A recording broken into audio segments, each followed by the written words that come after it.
अस्सलामुअलैकुम। तो hi guys, कैसे आप सब? उम्मीद करते हैं आप सब खैरियत से होंगे। आज मेरी सुबह पर शुरुआत इतनी अच्छी हुई अल्लाह के कलाम से। उसके बाद फिर मैं सो गई और फिर मैं उठी 12-1 बजे। नाश्ता किया। नाश्ता करने के बाद ही हमारी काम वाली आ गई थी। खैर उसको पता चल गया मैं वीडियो बना रही हूँ। मैं इसलिए उसके आगे स्टिकर लगाया ताकि हर किसी की इज़्ज़त बराबर होती है।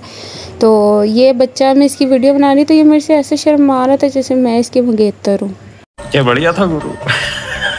खैर उसके बाद आ गई नूर की मम्मा फ़ीस देने। अब तो ऐसा हो गया। खैर महीने की शुरुआत है और शुरुआत में पैसा ही पैसा होता है। फिर आहिस्ता आहिस्ता हम लोग गरीब हो जाते हैं, तो फिर कंगाल हो जाते हैं और फिर फ़कीर हो जाते हैं। उसके बाद मैंने बच्चों को दी छुट्टी और आ गई पौधों को पानी शानी दे के, इनको नाई नाई करवा के। उसके बाद छत पे काफ़ी गंद पड़ गया था, इनमें से घास निकालने के बाद फिर मैंने छत को गोते दिलवाए। छत को गोते दिलवाने के बाद मुझे याद आ गया कि काफ़ी दिनों से अब्बा हजूर के सूट पड़े हुए हैं, उनको माया लगानी है। फिर मैंने कपड़ों को गोते दिलवा के, ये जिस समय में लोगों के हाथ पीले हो रहे हैं, मेरे नीले हो रहे हैं। अरे कहना क्या चाहते हो? खैर कहना मैं जो मर्ज़ी चाहूँ, समझना तो आपने वही है जो आपको समझ में आएगा। खैर उसके बाद मैं अपने कमरे की तरफ घामसान हुई, लैपटॉप उठाया और देखा कि मेरा कमरा बिखरा हुआ है।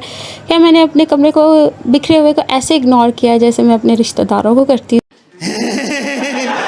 हाँ भाई, मैं अपनी मर्ज़ी की मालिक हूँ। खैर अल्लाह को कुछ और मंजूर था। फिर हमारी दर्जन आ गई जिसको कपड़े काट के भी खुद देने पड़ते हैं, गले भी काट के देने पड़ते हैं। समझ नहीं आती यार, फिर पैसे ये किस चीज़ के लेते हैं। उसके बाद खैर मुझे लगी भूख और ये आ गई चाय। खाली नहीं है, मेरे मग में चाय है, ये नहीं है टीवी वालों की तरह खाली मग दिखा रही हूँ। उसके बाद फिर मैंने गले काट के दिए और फिर मैं आ गई कमरे में और लैपटॉप उठाया और अपनी असाइनमेंट बनाना शुरू कर दी। इसी के साथ मेरा दिन हुआ ख़त्म। अपना ख्याल रखिएगा। Bye bye.